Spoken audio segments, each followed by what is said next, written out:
So me and Brian just got up and got ready, made the bed in the tent, set up. I think our plan for today is to just hang out here in the tent. Brian's stretching, doing some morning yoga.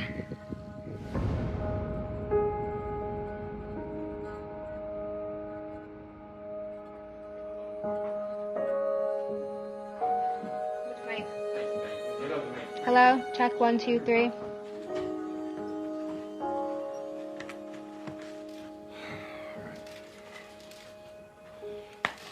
right, what I need from everybody here is help, because the goal is still not met. And that goal is to bring Gabby home safe, all right? And I'm asking for help from everyone here. I'm asking for help everyone at home. You know, there is a tip line. I have issues asking for help. All right, I am the quintessential, I got it, don't worry, you know, and this is something that I needed help with.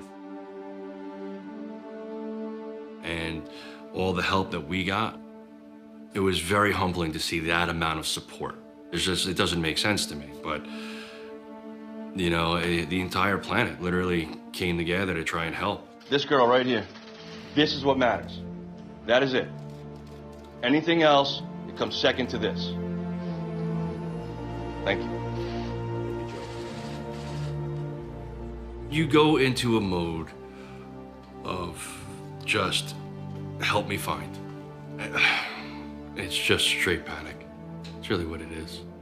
And listen, 600,000 people go missing a year.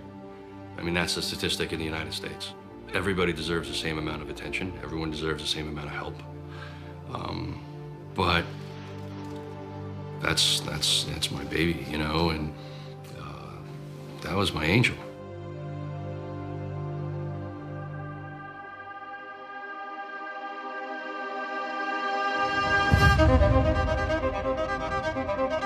In June of 2021, Gabby and her fiance embarked on a cross-country trip and documented their journey on YouTube and social media. Me and Brian just got up and got ready. And now we're all the way in Utah. And we're kind of like in the desert. They were the couple that every wanderer wanted to be. Gabby, PETITO, never goes outside. Here's a missing persons case that is spreading all over the place like wildfire. 2 young kids on a trip across the country, and one of them disappears. We love her very much, and we want her to come home.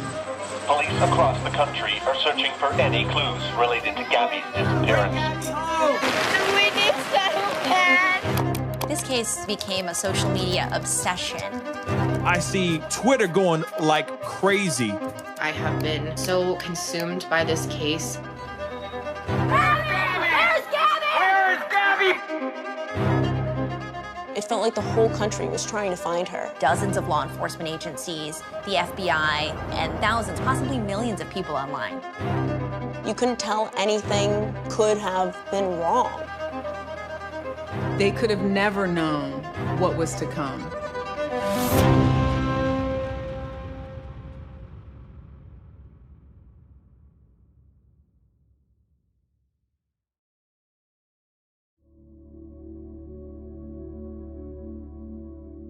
Gabby was a Spitfire. She was smart from early on. You know, she knew what she wanted, and I saw that strength in her as she got older. And once she became an adult, she made these decisions. I knew she was going to go for it and be successful. Hello, hello, and good morning. It is really nice and sunny today. She was amazing, and had such a presence, you know. She had a very good light, you know, and she always made you feel better.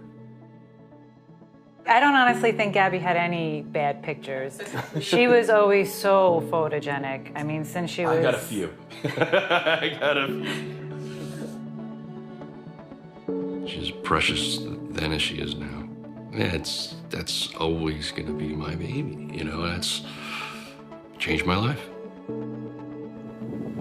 Gabby Petito never goes outside.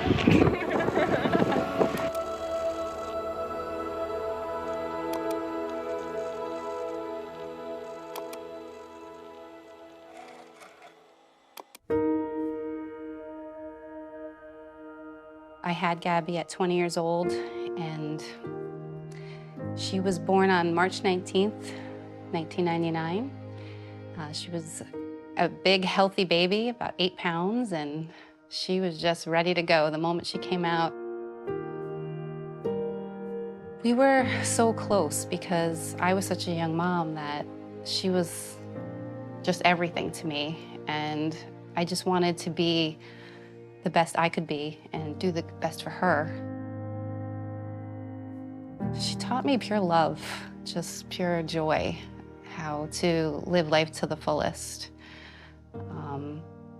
You know, and it wasn't always easy, but she was amazing.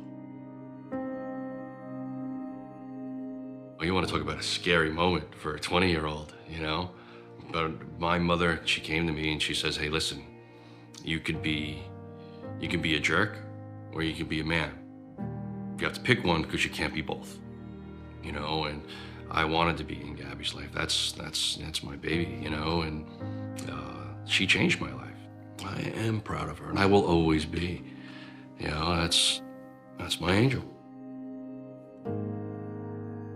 When Gabby was about 6 months old, Joe and I split. We weren't married, but we were young, so it was an amicable breakup. We split up, and probably 6, 7 months later, I met Tara, and Tara met Gabby when she was just about 1.5 years. And Tara's the only person that Gabby's ever seen me with, you know, and we always tried to do the right thing by Gabby. She's beautiful. She was so beautiful. How could you not fall in love with a 1.5-year-old instantly? Blonde, blue eyes. If anybody asks me, you know, do you have any kids? Oh yeah, I have Gabby. Well, I'm mom, but I'm really stepmom. But she was always my baby girl too. She was my little sidekick. She was. I took her everywhere with me. I was mommy number 2. Yeah. Jim was incredible from the beginning. He just gave so much love, and that's really what had me make the decision, like, he's the one that will be, you know, my husband and her dad. He wanted that family life, and it showed. She absolutely loved spending time with him.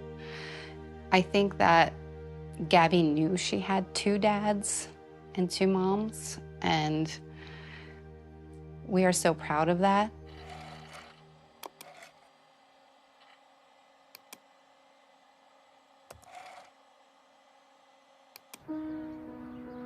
Growing up in Blue Point, Gabby, she thrived. She loved the small town feel of it. She had great groups of friends, and everybody knew each other. So I think it was an amazing place for her to grow up. As a young child, she was very easygoing. We're gonna go here. She'd take you by the hand and she would go. But as a teenager, she was a bratty teenager too. You know, she was a normal person like anyone else. You know, makes mistakes, does good things, great things, you know, and makes you proud, makes you angry. There's like any other child. Gabby's school life was all about art. She thrived in art. She was an honor student of it, and she had her work in art shows. She was proud of that, and we were so proud of that. She got through the rest of it fine, but you know, her main focus was definitely art. Does any kid like school? Does any kid like school? I mean... You know, you have the kids that really like school and the kids that don't like it. She was probably somewhere in the middle. She just had this energy about her that no matter how mad you were at her about something, she turned it around and showed all the love in the world. So you couldn't stay mad at her. The images we saw of Gabby on social media portray the image of someone who was carefree and an adventurer. I felt like Gabby was extremely relatable. An upbeat, lighthearted girl who had big dreams for adventures.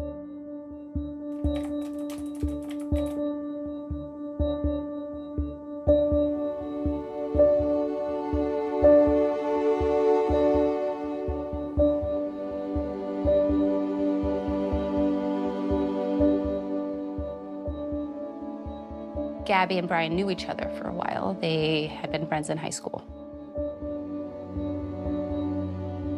In the summer of 2019, she had taken a road trip to California in her small car with Brian, and they left as friends, came back and said they were dating. Pues entonces.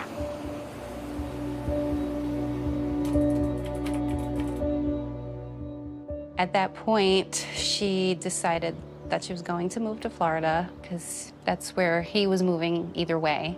I was like, are you sure? You know, because I didn't want her to go, but I just told her, you know, don't worry about it. If something happens, you can come right home.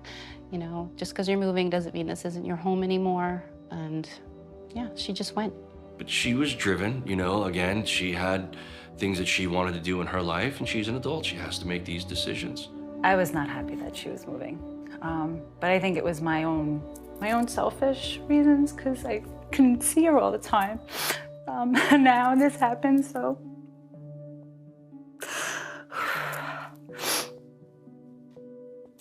Again, it was just my selfish reasons that I wanted her to stay near us and grow up around us and, you know, start her life by us.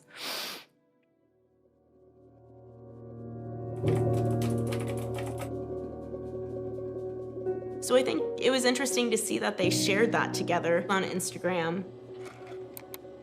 Here's a picture from our first date because I have so much love for you. Brian asked me to marry him and I said yes. You make life feel unreal and every day is such a dream with you. It looks like it was written with a lot of love and a lot of, you know, emotion, of happiness. It seemed like she really loved him. I thought he was very nice and kind.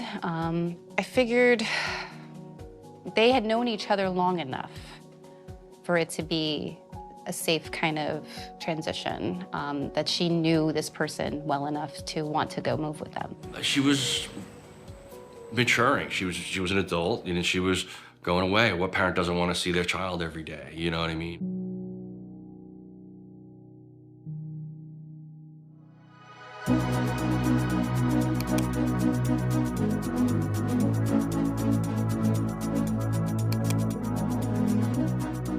Gabby let me know that she wanted to get a van and turn the van into a camper van and travel and be a vlogger.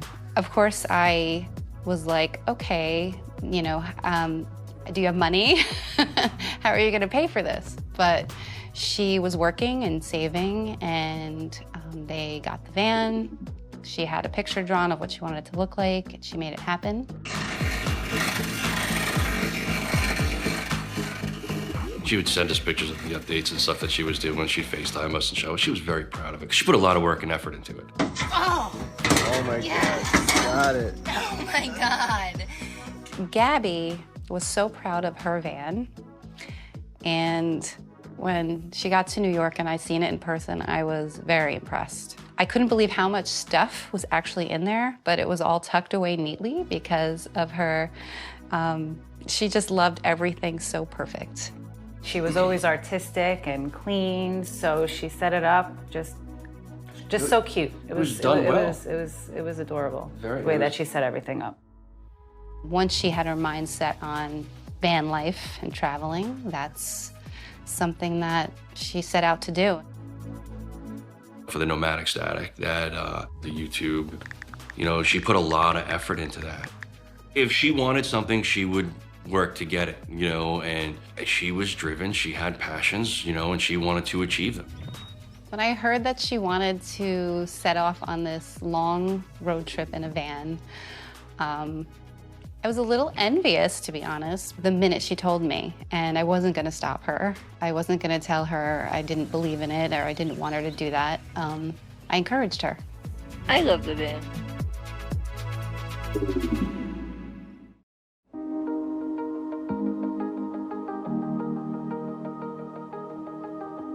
Gabby and Brian took off from Blue Point, Long Island on July 2nd of 2021, and they set out on this road trip, intending this to be about a 4-month journey across America, making multiple stops at national parks. All the chocolate mounted. It's a river of chocolate. Be cautious. You can't keep chocolate in Utah. Not in July. Or in a clear plastic container that is always in the sun. I was in the print this morning, that's why. This absolutely seemed like a trip of a lifetime for Gabby and Brian. I totally felt like I could relate to Gabby because I felt like she kind of had qualities that a lot of people my age want to have. And she was living this life of freedom and just experiencing life day by day.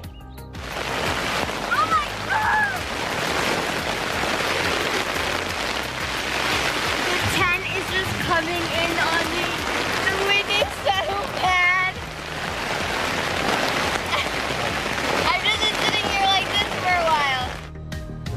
Their first stop was Monument Rocks, Kansas on July 4th. On July the 8th, they reached Colorado Springs, Colorado.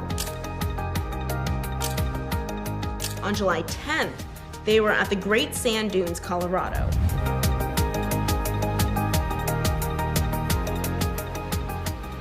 I think she wanted to become a famous vlogger. I mean, I guess that's everybody's goal to start, but she was really just focused on enjoying the travel and then putting it out there for the world to see so that other people could follow in her lead. And as we see in her awesome YouTube video, she was on the right path. Hello, hello, and good morning. It is really nice and sunny today. It's only 10 o'clock in the morning, but it rained all afternoon yesterday.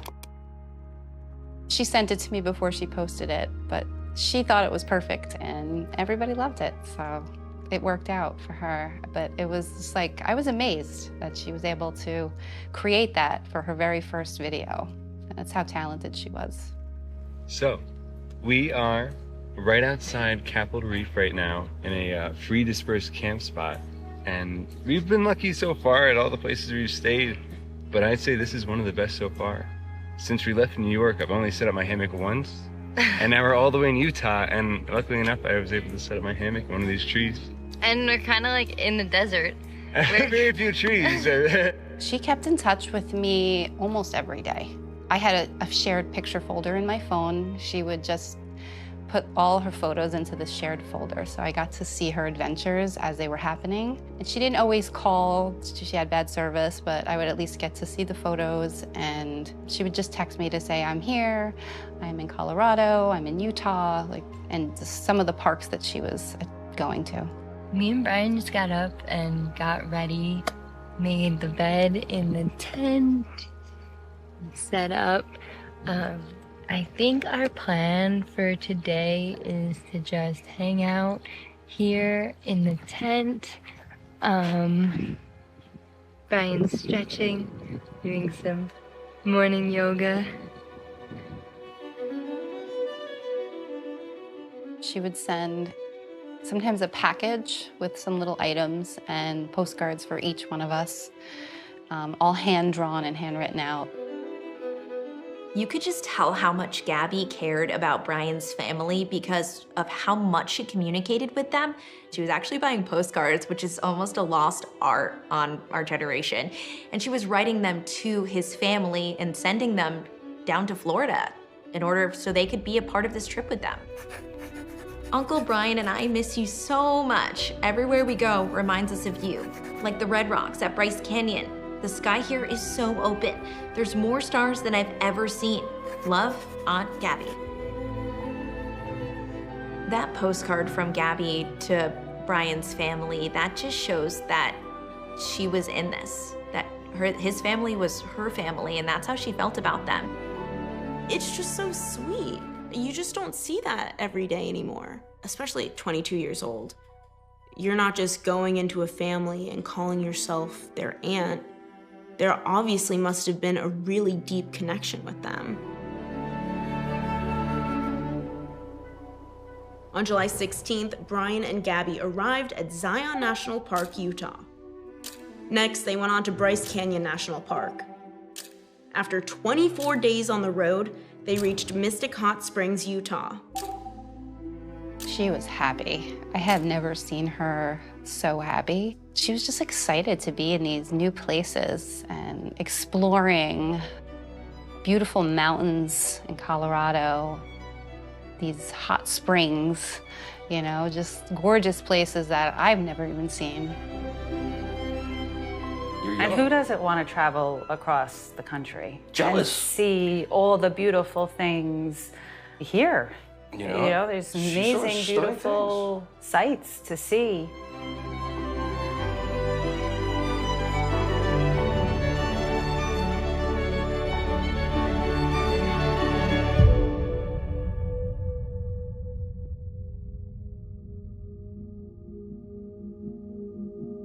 Gabby's Instagram posts start becoming less and less prominent after the Arches National Park trip.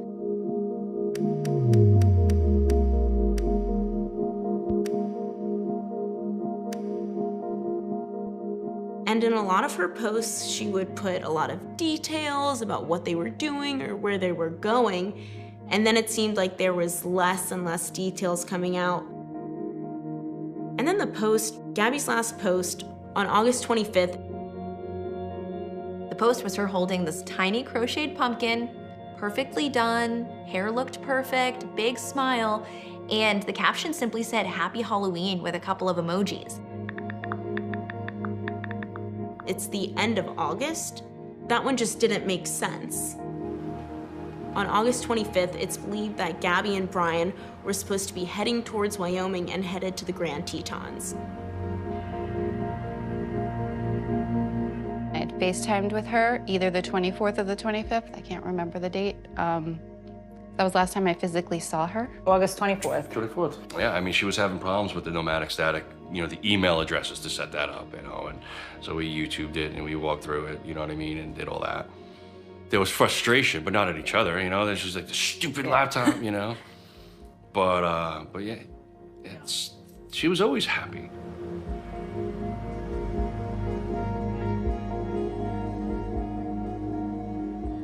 The first text that came from Gabby's phone that seemed a little bit odd to her parents, it said, "Can you help Stan? I keep getting his voicemails and missed calls." Stan was Gabby's grandfather's name, but it wasn't like her to call him by his formal name. Then there was a second text. I had gotten a text that they were in Yosemite and there was no service on August 30th. At the time that text was sent saying that they had no service in Yosemite, she wasn't even supposed to be in Yosemite at that time. But I think if it's someone like Gabby, who I consider to be someone like myself, someone with a lot of energy, I'd be like, "Hey mom," with like 7 exclamation points. And this was just no service in Yosemite. Something just didn't feel right about that. And then all communication with her dropped.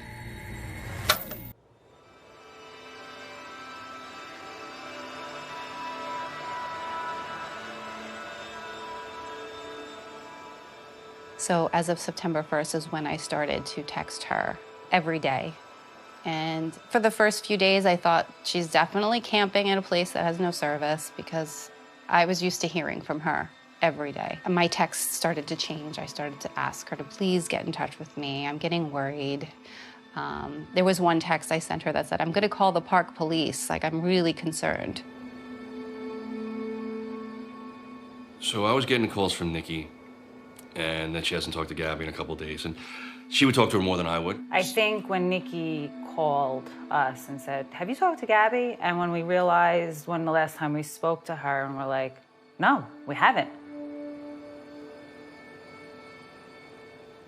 There was a day, I believe it was on the 9th,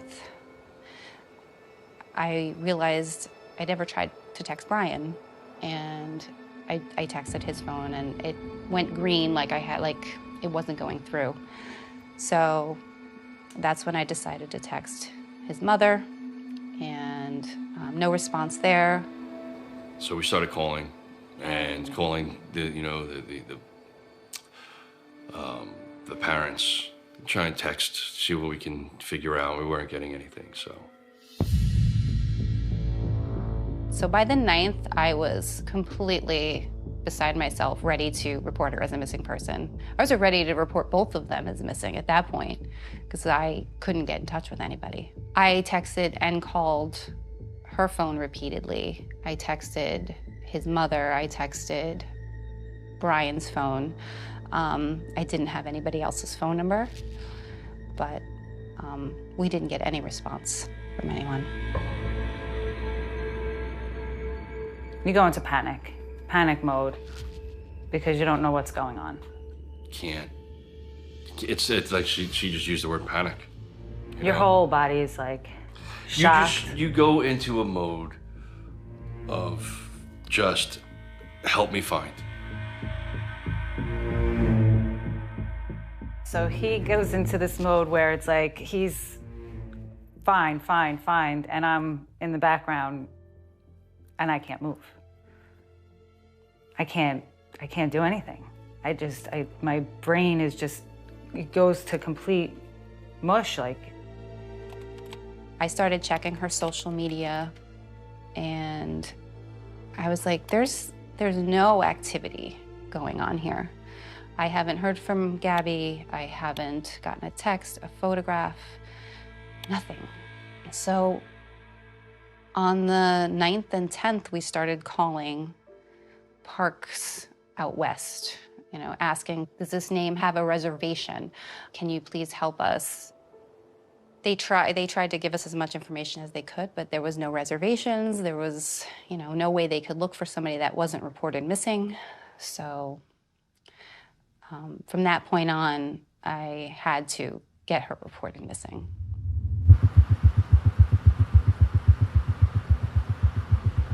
It's not easy to report a missing adult. The park police out west told us that you have to report someone missing where they live. So I called Northport Police Department because that was where she lived, in Florida. And they did not want to report her missing because they knew she was on a road trip, and they said there was nothing that they could do. I called and spoke to a detective here on Long Island, but they, again, did not want to report her missing because they felt there was nothing they could do. Finally, on the 11th of September, I walked into a police department in Patchogue, New York, and I spoke to this amazing woman detective, and I told her the story, and I said, nobody is helping me. Can you please I just need her reported missing so that they can look for her. It took some time, but she listened, and she decided to do it for me. And that night, Gabby was officially a missing person on the 11th. That's when the detective showed up on my door at 11 p.m.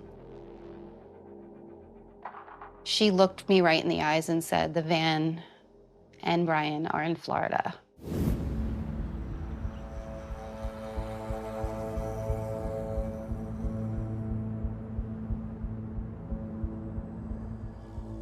My name's Jennifer Coffin-Daffer, and I'm a retired FBI agent, 25 years with the FBI and 28 years federal law enforcement.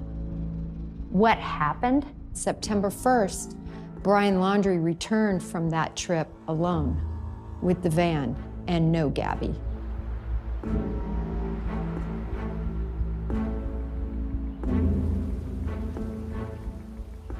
You see this guy show up in Florida, and it's like, where is the woman that you've been traveling with for months? Nothing seemed to be wrong. He was spotted mowing the lawn. A neighbor actually told me they saw him and didn't think anything of it. The neighbor I interviewed did say she saw him mowing the grass and it wasn't a big deal. The Laundrie family. Did they ask him where's Gabby? Were they not surprised that he drives all these miles home in Gabby's van and no Gabby? They had to have asked that. So Gabby was first reported missing on September 11th, and that was 10 days after Brian showed up in Florida on September 1st. So Northport police went over to Brian's house and the parents said, we have an attorney, you have to speak to the attorney. The Laundries were ready for the police to come to the door because immediately, as soon as the police knock on the door, they hand them a piece of paper with their lawyer's number. The Laundrie family obtained an attorney, and it was Stephen Bartolino out of New York. Good evening, Tom, and thanks for having me. The first thing is, yes, I've known the Laundrie family for over 25 years. Been friends with Chris Laundrie for a long time. The fact that the Laundrie family gave the phone number of their attorney to law enforcement was extremely unusual. Gabby Petito had lived with the Laundries. She was going to be their daughter-in-law. They had a close relationship. Your immediate concern is they might have culpability in what happened to Gabby.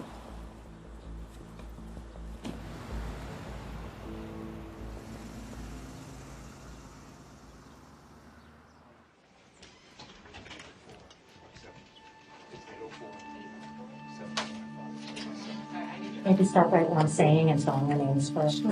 I'm Nicole, Nichole Schmidt, SCHMIDT, my husband Jim. Having to walk into a room and have tons of cameras just pointing at your face, I almost like curled up into a ball and wanted to like roll out of there because I was frightened. Can you tell us a little bit about your daughter?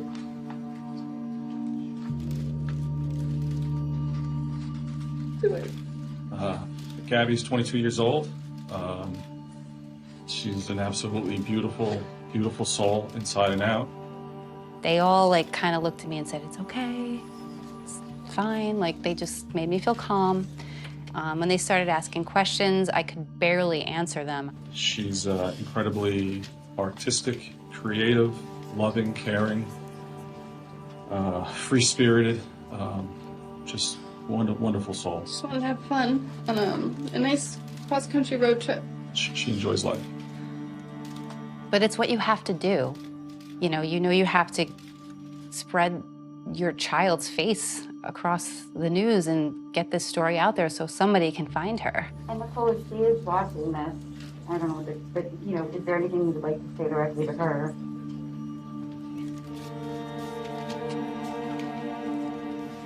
Gabby, we just want you to come home. Call us, let us know you're okay. We just come home, please. I miss you.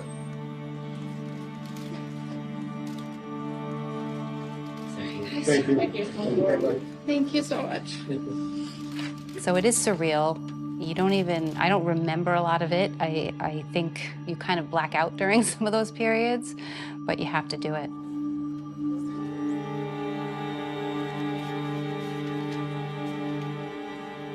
I remember being at home and I got a call from a producer who told me about a girl who was missing, that Suffolk police were investigating. The mother reached out to the police department and we had an opportunity to interview the family, the mother. I think a lot of people in the beginning in the newsroom were questioning, who is this person we're doing a story on? Because it's not every day that we do stories on missing people. But what made this different to me, is that there was this video. There was this diary, if you will. And there were clearly questions. And the family at that particular time wanted their story to be heard. She's a beautiful, free spirit, just wanting to take a journey and have fun while she's young. It becomes clear that this is a family that's desperate for answers. It's a nightmare. It's a parent's nightmare. Just describe for me what you remember. Was there anything that stood out? She seemed fine. She was creating her new YouTube video and she was getting that posted. She was excited. We just want to know, where is she? Is she safe? And we know that a tool that is powerful is the media. And if we can get this story on the national news, perhaps someone will have seen something or heard something. And was that the last time both of you all saw your daughter? Yes. That was the last time? In person, yes. Now, we didn't know that it was going to snowball into what it did. The power of social media is real, and if you doubt that, take a look at this case. After she was reported missing, I knew that I had a lot of work to do. I got right to Facebook. I created a missing page for her. I just shared it with everybody on my Facebook page and just said, please share, my daughter's missing. I think I did what anybody would do. I wasn't expecting to see the 24 hours later that it was all over the world.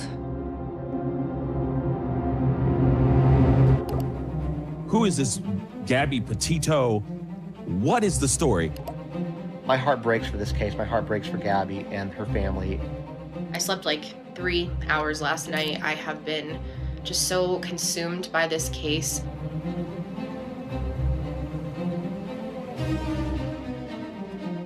My name is Brent Shavnor. I live in Pensacola, Florida. People are drawn to the online internet sleuthing community, the true crime aspect of it, from all walks of life. It's really hard to pinpoint one type of person. There's so many different personalities you come across. It's really an incredible community of like-minded people who all just want to solve cases and help put things to rest. The true crime community is fluid, and it is growing, and it is evolving.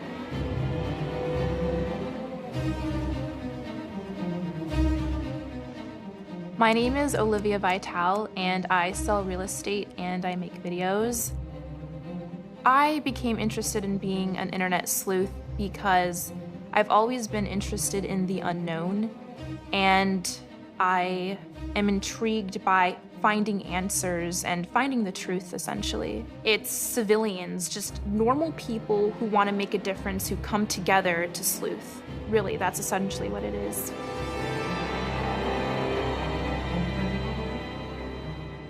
My name is Riley. I happen to be pretty good at finding stuff online.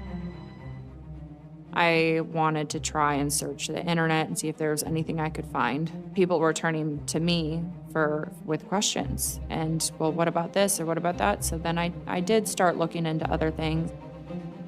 When I came across Gabby Petito's situation, it was intriguing. And I thought maybe I could scour the internet and maybe find something. Maybe hopefully find Gabby alive.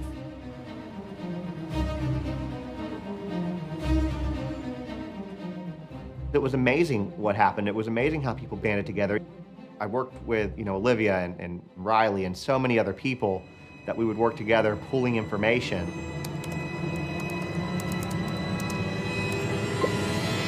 I want us all to discuss this because maybe we can come up with something together between my account and the other accounts that are talking about it. Now the cases are updated in real time, which gives people the opportunity to dissect the information as it comes in and do their own research. As long as you have a phone and you have social media, internet, you can be of help. I think when you look at people on social media, we're truly hoping, like, we have to find this girl, we have to save her. So then the question became, well, where is Gabby? The first time I heard the name Gabby Petito was in a van life forum.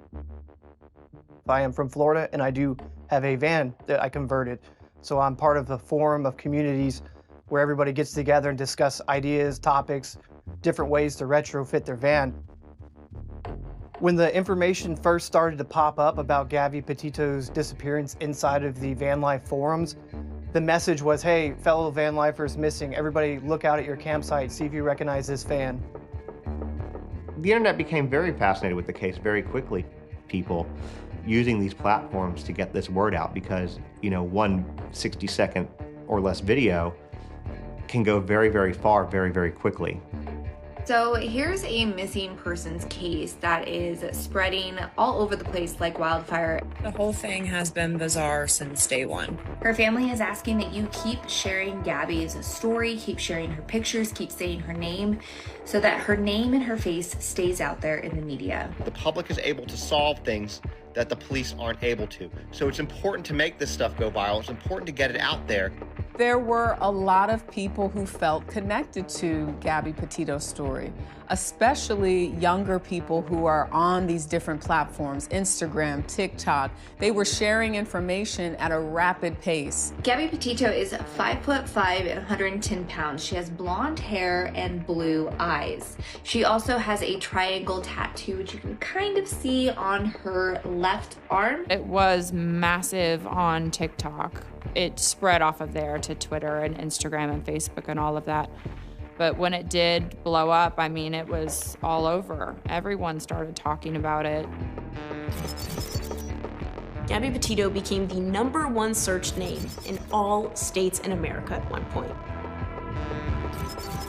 Everybody was dying to get a piece of information about this case. Gabby Petito absolutely became one of the most famous faces in America for a period of time. She was everywhere. It felt like the whole country was trying to find her. I think the case resonated with so many people because you had this silver platter of content that everybody had access to. The videos that Gabby and Brian created were high definition. You could see inside of their life. So you have the thirst for knowledge mixed with really great content that they produce. So it gave everybody basically an open highway to start digging through all this content to see if they could find clues. They seemed happy. They seemed like they loved each other very much. I was hoping that they just got in an argument and he maybe just took off and went home and she could be stranded somewhere or maybe on a trail and could have wandered off and was lost.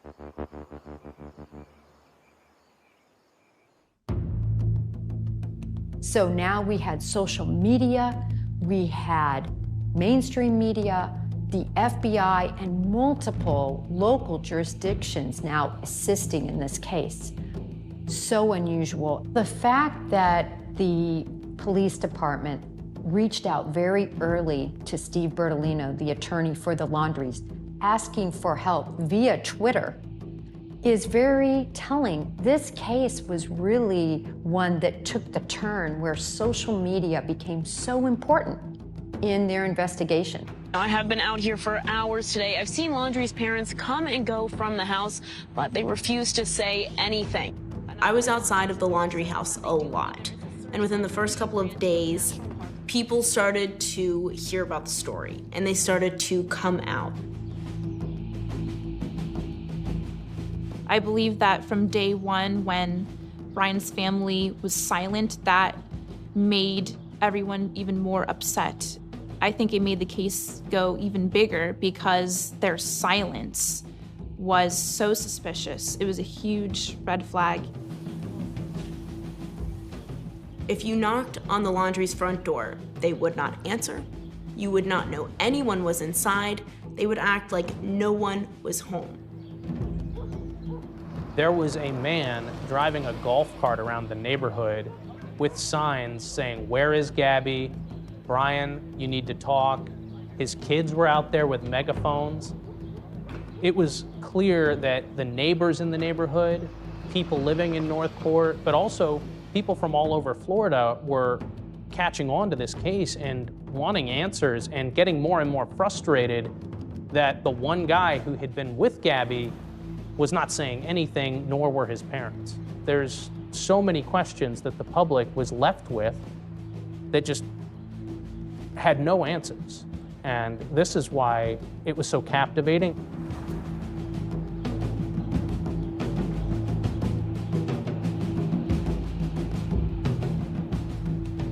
The Laundrie's silence, pretty frankly, pissed people off. Where's Gabby? Where is Gabby, Brian? We're out here! Laundrie family, we're out here! We'll be out here every day! Every day! Made people mad in a way that I haven't seen neighbors or even just the general public mad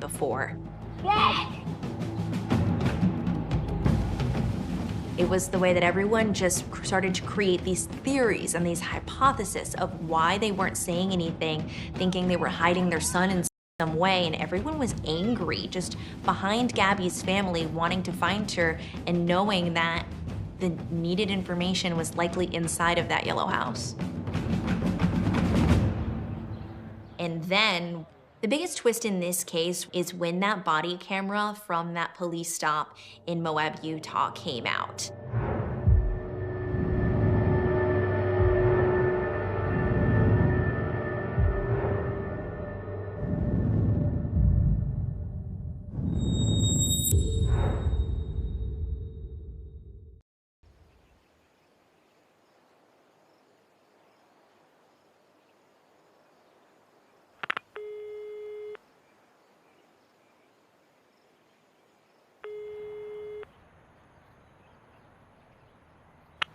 Grant County Sheriff's Office. Hi, I'm calling. I'm right on the corner of Main Street by Moonflower. We're driving by, and I'd like to report a domestic dispute. Florida with a white van, Florida license plate, white land, gentleman. Where's it at? What happened in Moab on August 12th was absolutely a bombshell in this story. We learned that on August 12th, the Moab, Utah Police Department received a 911 call from somebody who had seen Brian and Gabby fighting outside the van. They just drove off. They're going down Main Street. They made a right onto Main Street from Moonflower. Or what were they doing? Cooperative, but what'd you say? What were they doing? We drove by and the gentleman was slapping the girl. He was slapping her? Yes. It was clearly significant enough that they were concerned enough to call the police and try to alert them to the fact that there was an aggressive argument happening between a larger man and a very small, petite young lady, and they were concerned for her safety. And then we stopped. They ran up and down the sidewalk. He proceeded to hit her, hopped in the car, and they drove off. That was the incident. That 911 call was what ignited law enforcement to get involved and to pull over Gabby Petito and Brian Laundrie in their van. Driver is showing some obscure driving, possibly intoxicated. On September 15th, police in Moab, Utah released body cam footage. If everyone didn't know Gabby's face before, by the time that Moab police body cam video came out, now they knew her face. Currently doing 45 miles an hour. Zone through here is 25. Oh! Subject just hit the curb. When the body cam footage came out from the Moab, Utah officers, that was the moment that this case really blew up.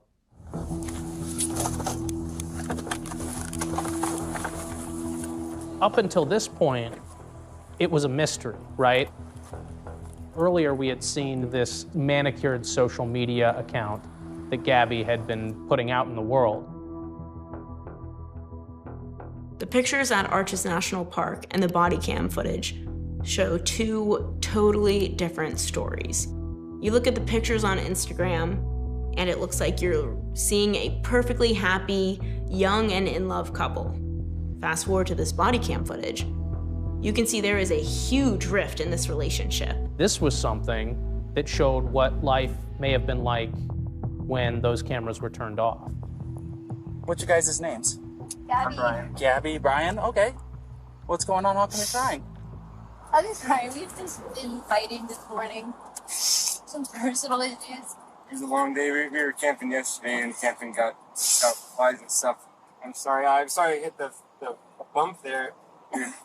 I was distracting him from driving. I'm sorry. Gabby, in that footage, is terrified. She's crying. She is afraid.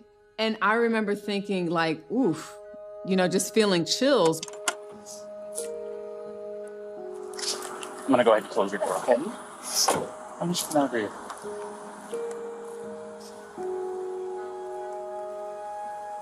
So 229, I somehow forced myself to watch the entire video. I wanted to jump through the screen and rescue Gabby. You want to tell me what's going on? Yeah, I don't know. It's just some days I have really bad OCD, and I was just cleaning and straightening up back of the van before, and I was apologizing to him and saying, I'm sorry that I'm so mean, because sometimes I have OCD and sometimes I just get really frustrated. Not like mean towards him. I just like, I guess my vibe is like I hear him be like in a bad mood. And I was just saying, I'm sorry if I'm in a bad mood. I've just been really stressed. I had so much work I was doing on my computer this morning. What do you do for a living? Well, I used to work at an organic juice bar, but I just quit my job. Okay. I was a nutritionist. That's Oh, what okay. that's my That's job. cool. And I just quit my job to travel across the country. And I'm trying to start a blog.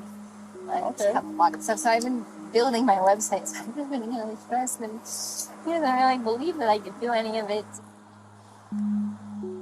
It really stresses me out, and I just this is a rough morning. Well, why don't we do this? Why don't I sit you down in the back seat of my car? You're not in any trouble, okay? I'm not going to be putting handcuffs on you. You obviously don't have any weapons. I'm going to get you into the air conditioning, let you take a breath, relax a little bit, and then I'll come back and talk to you in a few minutes, okay? Okay. All righty. The police officers, they're very calm. They've been very friendly with both of them. They're asking for Brian Laundrie's side of what happened. Brian was the one with injuries in the video. It was hard for police to tell, was Brian the one aggressing or was it Gabby? Okay. You want to tell me about those scratches on your face? She had her cell phone in her hand. That's why I was pushing her away, because she wanted I locked the keys so I could walk away. I said, let's just take a breather and let's not, go anywhere. Let's just calm down for a minute because she was getting a little worked up. And then she had her phone and was trying to get the keys to me, so I got away. I was just trying to, I know I shouldn't push, but I was just trying to push her away to go, let's just take a minute, step back and breathe. And she got me with her phone. So he's appearing to be calm about it, laughs a little bit. He said they were fighting because his feet were dirty or he was coming into the van a little bit dirty. Okay. 3 scratches on your neck. You've got one on your left side of your nose. You've got one in your face here, and you've got 4 bleeding over there. So it looks like 2 hands. Do you mind lifting up your right sleeve for me? I'm curious about something. Okay. Yeah, It's a little what's bit of that nails. I suppose fingernails, but I'm not complaining. I'm not complaining. Is it bruised or tender or anything like that? No. Okay. I'm fine, and I love Gabby. I hope she doesn't have too many complaints about me. I'm just, He sort of brushes it off as a lover's quarrel and she's crazy. Yeah, do you know if she takes anything? She's crazy. No. No, I don't think so. No, none that I know of. He was charming to the officers, while Gabby was crying her eyes out. To them, Brian looked calm, cool, collected, and his girlfriend looked crazy. Is there something on your cheek here? Looks like, did you get hit in the face? Kind of looks like something like hit you in the face. And then over on your arm, shoulder, right here. That's new, huh? It's kind of a new mark. Oh yeah, I don't know. Can I see the other side of your face? So, what happened here and here? I'm not sure. It was a. Yes, I was just trying to get in the back of the car and his backpack was on the back. Yeah. So the backpack got you? So there's 2 people that came to us and told us that they saw him hit you. There's 2 people saying that they saw him punch you. We're just independent witnesses by Moonflower. Well, to be honest, I didn't hit him first. Where'd you hit him? I slapped him first. You slapped him first? And then what, just on his face? Can you get him to shut up? How many times did you slap him? Romeo, India, Alpha. A couple. And then what? And then his reaction was to do what? So I wouldn't slap him. He just grabbed you? Did he hit you though? I mean, it's okay if you're saying you hit him, and then I understand if he hit you, but we want to know the truth if he actually hit you. Because I guess, yeah, but I hit him first. Where did he hit you? Don't worry, just be He honest. like grabbed my face, like, I guess. Huh? She takes responsibility for putting hands on Brian Laundrie. She's taking blame for what happened. It's just so hard to think that she was the aggressor. The body cam footage shows that The Moab police officers struggled with this one. They were a little confused as to who the victim is. From when I first got here, we were more worried about what kind of a guy you are from what we heard. But in talking to your girlfriend, it sounds to me like maybe this is not so clear cut. So one of the things that the state legislature doesn't give us discretion on is charges when it comes to a domestic assault. And it sounds like you guys are living together, so you meet the statute for domestic partners, and you do have injury, and both an independent witness, probably the next one we're going to talk to as well, which we haven't talked to yet, but the one we did talk to, and your own companion have made it clear that she was the primary aggressor and that she was striking you and that you received injuries. You haven't admitted to striking her. She has not admitted to you striking her. The witness did not see you strike her. So at this point, you're the victim of a domestic assault. That even if you didn't want to pursue this, we don't have a choice. The 911 call, the man so clearly says that Brian is the aggressor. And then we get to the video, the body cam footage, and Gabby saying she's the aggressor. Remember, the officers that pulled over Gabby and Brian probably never heard that 911 call. The dispatcher heard it, and the dispatcher relayed generally the parameters of that call, but they didn't get to hear those exact details. Gabby, this is a very, very important question. How you answer this question is going to determine what happens next. But the only person who can answer this question is you.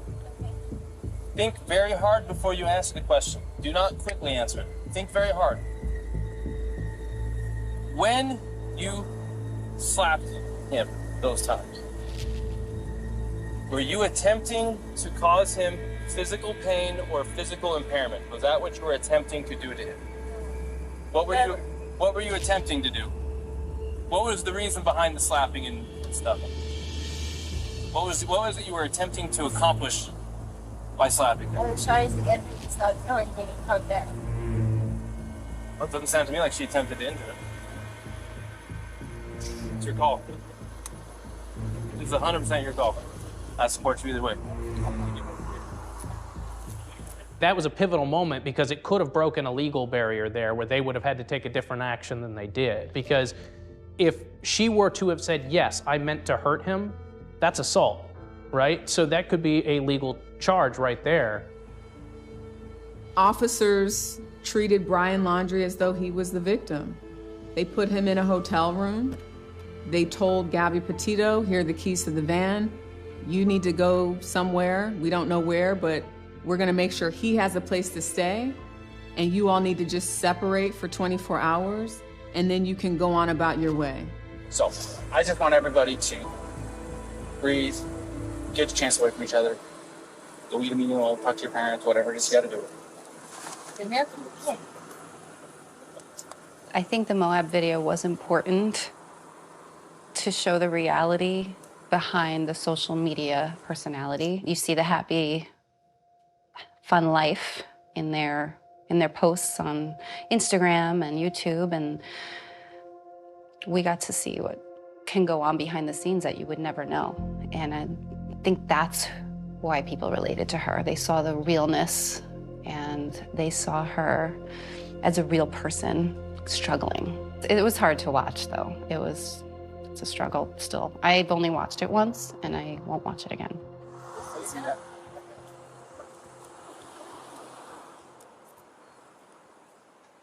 You know, the police officers, I think they were definitely acting with the best intentions. So I think they saw themselves as sort of counselors who helped them sort of work through whatever they were going through at that time so that cooler heads would prevail and everybody could move on. They could have never known what was to come.